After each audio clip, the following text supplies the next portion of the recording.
सुन थर थर कांपे बदनवा ललनवा भींजत हुई है। हे देव जनि बरसा दंडक बनवा ललनवा भींजत हुई है।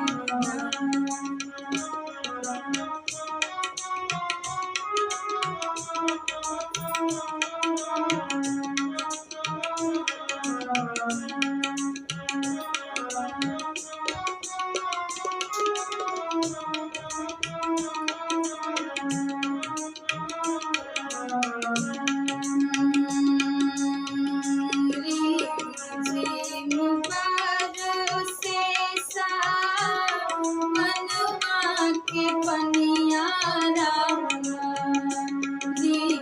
झिम बरसे बनवा के पनिया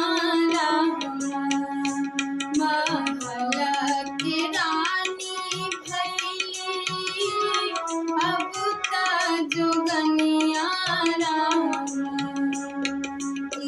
रे रामा छुटल अवध के भवनवा ललनवा भींजत हुई है ना। रे रामा छुटल अवध के भवनवा ललनवा भींजत हुई है ना। हे देव जनि बरसा दंडक बनवा ललनवा भींजत हुई है ना। माता कोशिला करेली रोदनवा ललनवा भींजत हुई